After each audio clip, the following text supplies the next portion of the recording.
Okay, good afternoon, everybody. Thanks, Eileen Coe and Professor Kamp, for your kind words and your introduction. It's a little bit my honor to be here and to be among such a group of people that is trying to change the world. I always feel a little bit embarrassed to talk to you about things because we need you more than ever, and you probably have more of the answers than we do. So take my comments with a certain level of humility. Indeed, I'm here thanks to my good friend Nihal. Normally we meet in London somehow, and never had a chance to be in Singapore together, so I'm actually glad we made it. Nihal actually is one of the best social entrepreneurs that I know. We could have put a lot of photos up here from his St. Jude Hospital in India that gives cancer care to kids and families of the lower caste or the poor backgrounds. And he has now, 12 hospitals, Nihal? Or where are you now? 33. Here you go. 33 hospitals in India. I'm also glad to see society staples, because one of the things that I've decided a long time ago is to work with people with disability. And we have our own foundation, or social entrepreneurship, if you want to, trying to bring people with visual disabilities into schooling, which is already a challenge in the world. 6 million children that are blind irreversibly, and less than 10% in the schools. And it could have been us, so there's no reason for that, and there's also no need for that. So trying to fight for the rights of people with disabilities. I'm actually a big advocate of telling you not to use the word disabilities, but to use the word diffabilities. I think that would bring us all closer together. We have all different abilities. I'm actually a very bad singer, I like to confess in front of you. I'm also a very poor basketball player. I don't play any instruments, but you don't give me the title of disability. We are diffabilities. And I'm very fortunate to work with Perkins, the School of the Blind, to work with the people with diffabilities, in this case visual impairment. And Helen Keller went there. And their slogan is, I think, still one of the most powerful ones. These are people that are blind or deafblind, and their slogan is, all we see is possibilities. All we see is possibilities. So it's actually with the humility that we get from working with these people that I'm grateful that there are people like yourselves that attack some of the world's problems, and the world needs it. The world needs it. There is no question about that. We were talking a little bit about the people that we need to create this better world for all.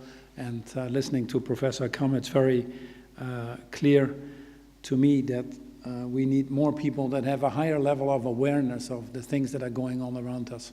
And not only a higher level of awareness, but also, obviously, when true leadership comes in, is when you're actively willing to engage. And you are actually those people. That's why you're all winners, all 1,000 of you. And then engage with a high level of humanity and humility that can only come from the fact that you are working there to improve other people's lives. In fact, you fulfill probably the 3 most important criteria that I think permeate every religion or culture or every country in the world, which is starting first and foremost with the respect and dignity for everybody, the ability to give everybody the same opportunities. We might not be equal, but equitable is absolutely important. So dignity and respect would be the first one. The second one is really to think about the common good more than your own. We unfortunately live in a world where too many people put their own interests ahead of the interest of the common good. And if we would really make that change, you see it in people's careers and companies, the moment they realize it's better to invest in others, thereby enhancing their own success,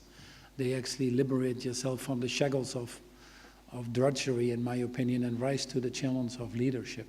And the third thing I would say is really have an intergenerational mindset. It is a tragedy to me that this world has been able to exist quite harmoniously for over 3 billion years and has been able to use and reuse all of its resources in a very thoughtful way, what people now call perhaps the circular economy.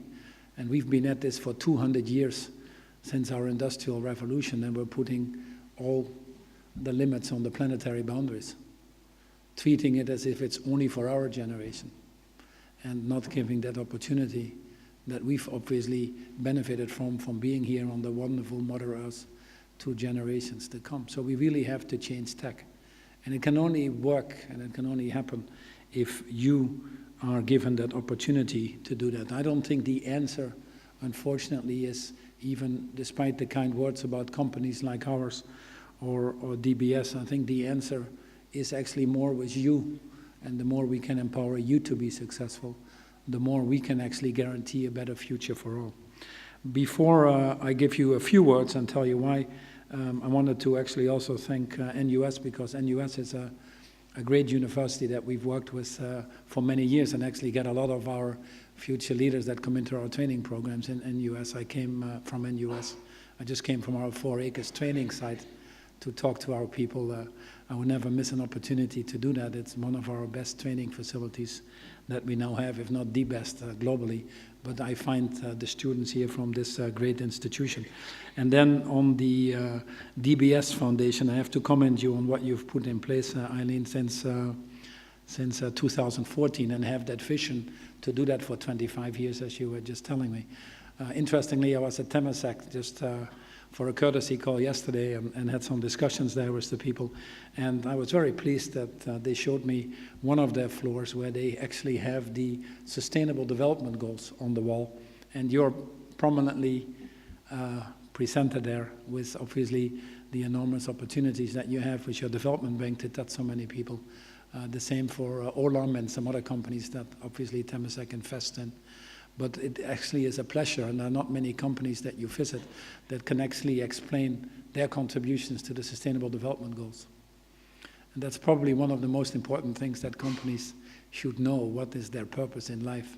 Why are they here? And it has to be more than just satisfying your shareholders. In fact, if you would only satisfy your shareholders, you will not have a long life. One of the reasons why you see the average life of a publicly traded company in the US now falling back to 17 years or less, which is a tragedy, not investing in the long-term future of our intergenerations of our planets. The bank here is definitely taking a different tack, and I applaud that.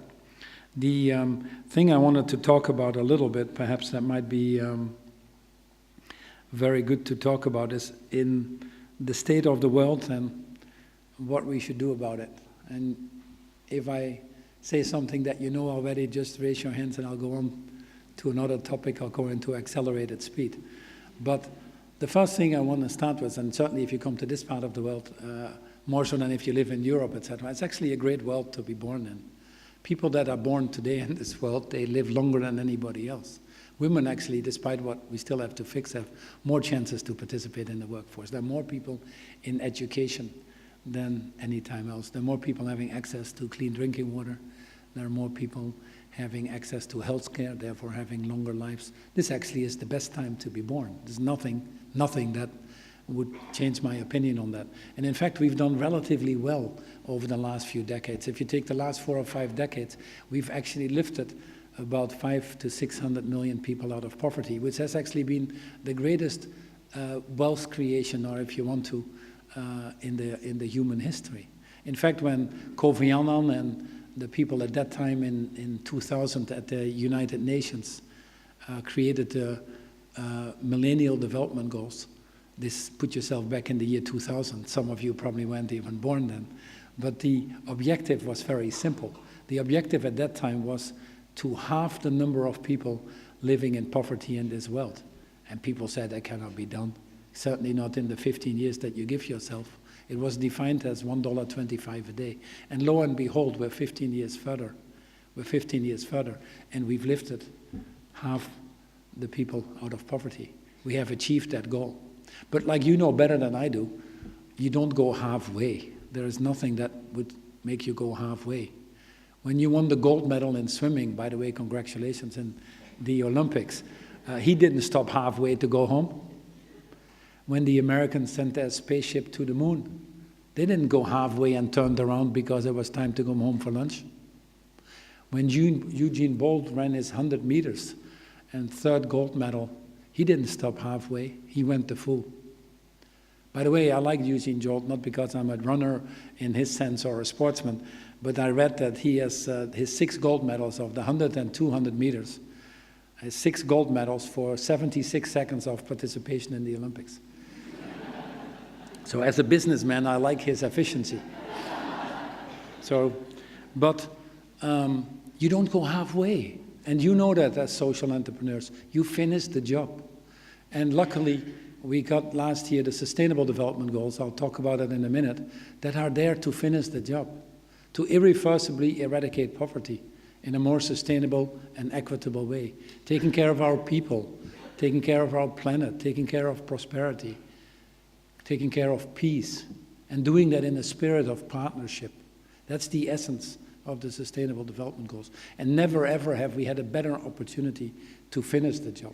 I'd love to be in your shoes, to be that generation that can say, nobody before us could fix it, but we did.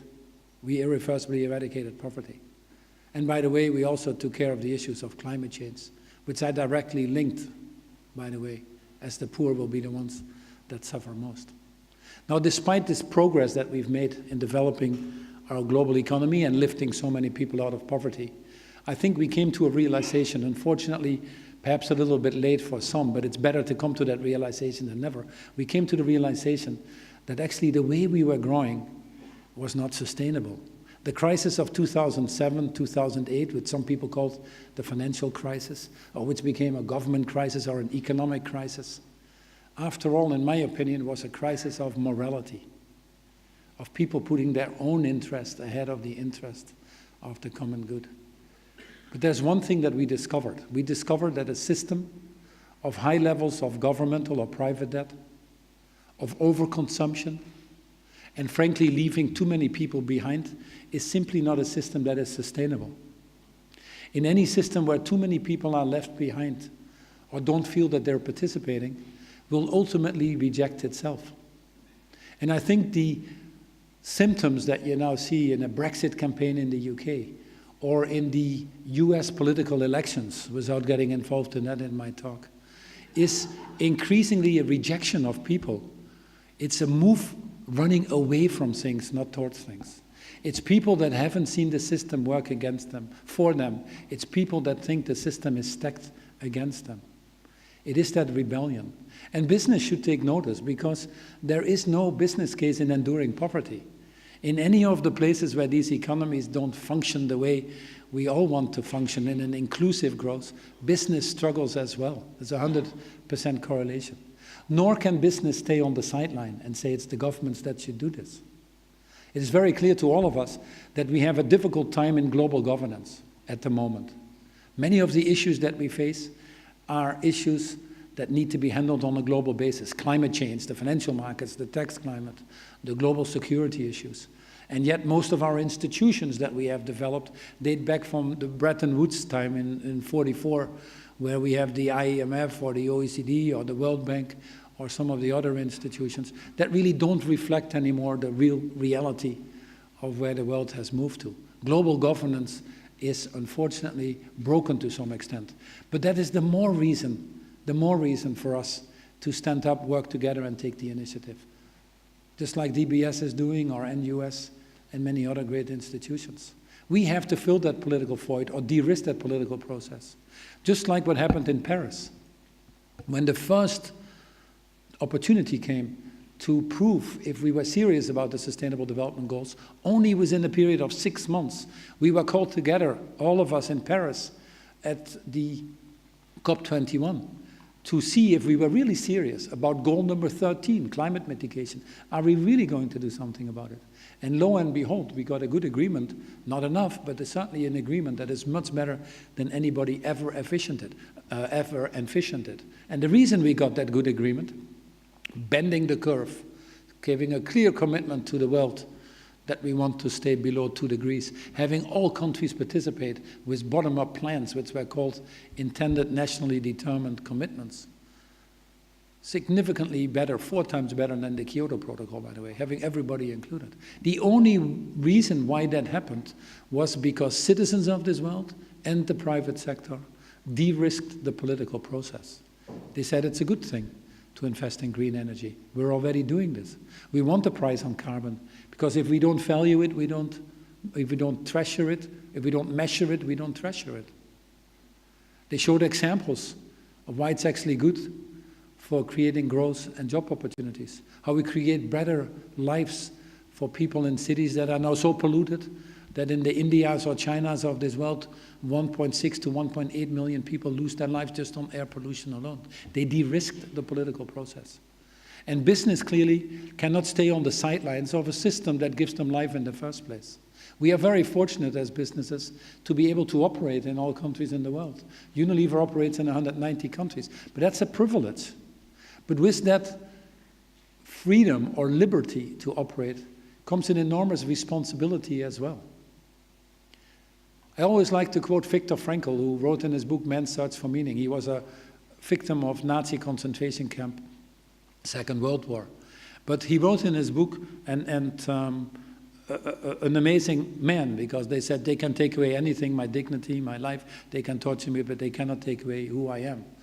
A positive, very positive mindset. And he said in his book, when they built the Statue of Liberty on the east coast of the United States, they forgot to build the Statue of Responsibility on the west coast of the United States. And he was right. These things go together. You cannot have liberty without responsibility. And we need business. In the developing markets alone, 60% of the GDP, 80% of the financial flow, 90% of the job creation comes from the private sector, including increasingly social entrepreneurs. You cannot solve it otherwise. The Sustainable Development Agenda, and to implement that, to irreversibly eradicate poverty, has a bill attached to itself, as you can imagine. That bill is about $2 to $3 trillion a year. Might sound like a lot to you, it sounds a lot to me, but the global economy is $100 trillion more or less. So it's 2 to 3% of the global economy. We're talking about a small amount of money to guarantee the future of humanity for many generations to come. Now, unfortunately, the overseas development aid of all the countries in the world is only 160 billion. 160 billion, 2 to 3 trillion. Numbers don't end up. Where does the money come from? The 160 billion have to unlock the trillions of the private sector to be able to implement this agenda. And frankly, it is probably one of the most exciting agendas with the highest payout. At the time that the world is stuck in its monetary policies, in many countries its fiscal policies, is unable to make structural reforms, to create the jobs that we need, the future growth, the inclusion, we actually have at our doorsteps an agenda that 193 countries have agreed on in September 2015 in New York that has probably one of the highest payout propositions to address the issue. $1 invested in nutrition, $1 invested in nutrition has a $16 return for society. Giving women 1 more year of education improves their earnings 20% in their lifetime. In fact, giving women the same rights, access to financing or land rights, rights to participate, educational rights, would unlock the global economy by another 28 trillion. The famous WASH program, water, sanitation, hygiene, giving the 1.5 billion people that don't have access to clean drinking water or sanitation the opportunities to have that, would unlock, has a payout of $1 to $17. The Sustainable Development Agenda has one of the highest payouts. And it comes at a moment that if we don't take action, the cost of inaction is going to be higher than the cost of action. We're already seeing that. The cost of climate change is forecast to already cost our current world, according to the IMF, $5.1 trillion. Lost productivity, lost lives, air pollution, and many of the other externalities which we don't seem to count now.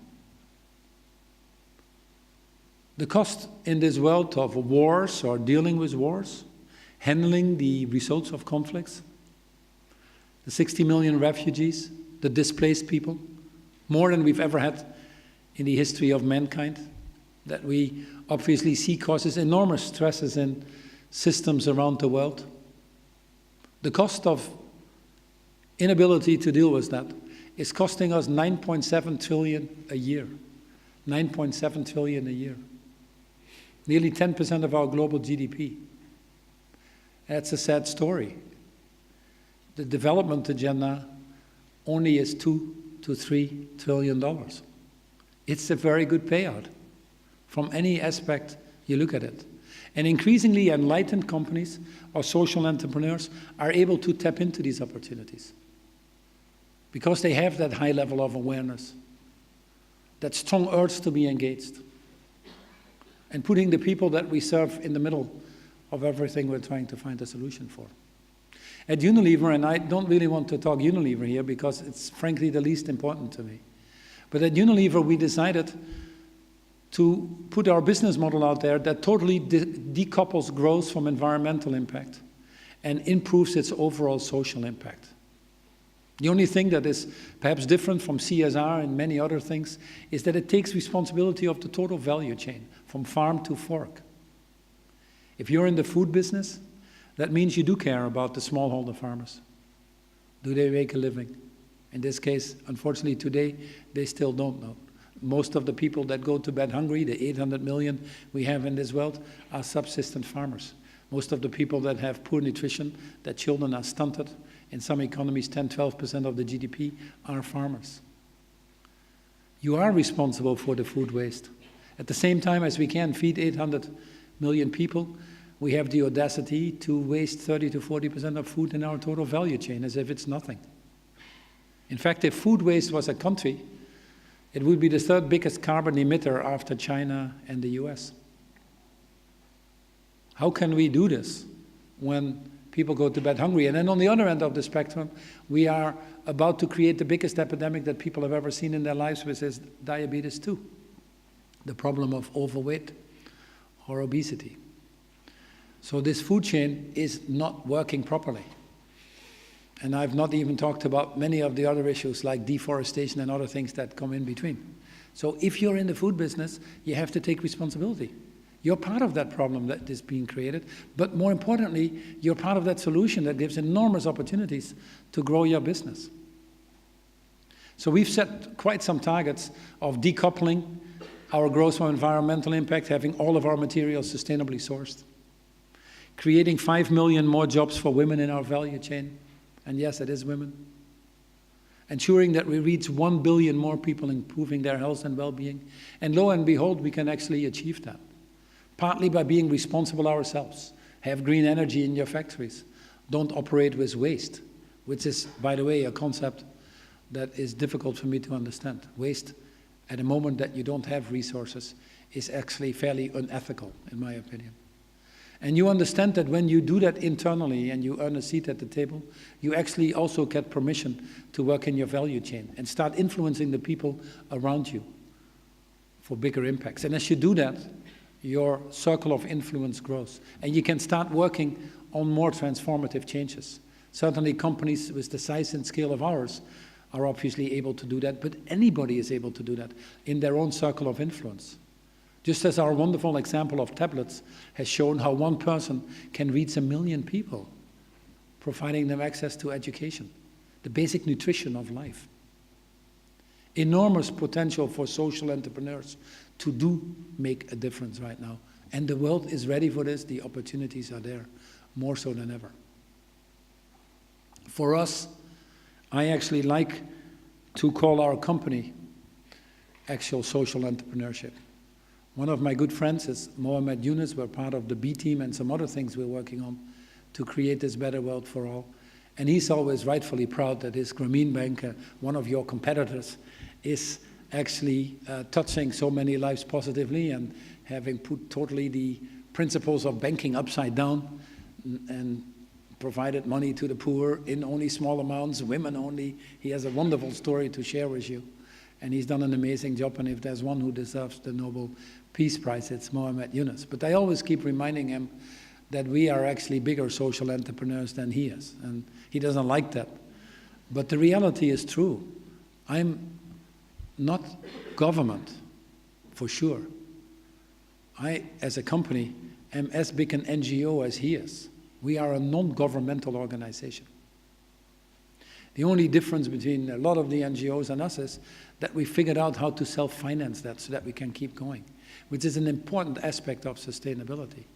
But all we try to do is put all of our brands to the service of society. And the more we do that, the more we drive that purpose, the more we're actually successful. A brand like Lifebuoy is not there just to provide a bar soap for hand washing. A brand like Lifebuoy is there to help a child reach the age of 5, when 6 million children in this world are deprived from that right, and it could have been us. A brand like Domestos, our biggest toilet cleaner brand, is not there as a toilet cleaner. It is there to attack the issues of open defecation, when 1.5 billion people still don't have access to toilets, with all the consequences related to that. A brand like Dove is there for women's self-esteem, when many women still, unfortunately, in all places, I wanted to say most places, but in all places of the world, are the most discriminated against in society. All of your brands have to be put to the service of society. If you cannot explain what your purpose is, what is your purpose? For that reason, we stopped quarterly reporting, we stopped giving guidance. We've been very clear what shareholders we wanted to attract and run our business for the long term, because it's very clear to anybody, and certainly to myself, that issues of poverty or youth unemployment, climate change cannot be solved with quarterly reporting. You have to solve that with longer term plans that require businesses also to have that oxygen. And as I was mentioning in the beginning of my talk, few businesses see this. And as a result, the average lifetime going down to 17 years is a tragedy. If we want to attack these issues, we need to have a longer time horizon. We started a Social Entrepreneur Award. I'm very proud to see that you have 1,000 people applying, and I'm sure next year or the year after these numbers will go up, because the market is out there. You are the future. We cannot solve the issues that I've talked about without the millennials. In fact, I'm very optimistic that we will solve it, if I may, for 3 reasons. The first one is we are living in the age of transparency. The internet, for all its pluses and minuses, has made us all more connected. Whilst wealth might be increasingly, unfortunately, concentrated in a few people, power actually increasingly is dispersed. And the citizens of this world are able to connect and exercise that right of power. It brings in enormous transparency. I don't think there are more companies that are bad today than there were before. But the issues of tinkering with your car engine, or not investing in maintenance in a well in the Gulf, or having a factory collapse because you're not taking care of, or social compliance in your value chain, or manipulating LIBOR rates, or foreign exchange rates, they're being now flushed out. And they're flushed out much quicker. And companies are being voted out of business in that sense much quicker. The Arab Spring, with the regime of Mubarak, took only 19 days to change the regime. The history still has to be written on this, on the improvements that people desperately thought. But they always had high youth unemployment. They always had corruption. They always had volatile food prices.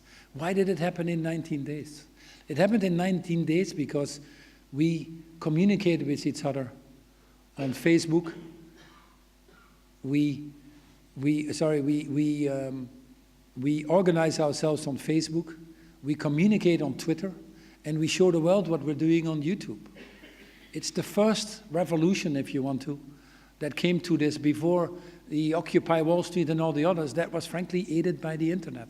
If it takes 19 days for a regime of Mubarak to be voted out of office, it will take a nanosecond to have irresponsible companies or CEOs be voted out of office. And it's actually happening as we sit here. The age of transparency drives behavior. The age of transparency also allows us to measure things. The statistics I now mentioned to you were simply not available before.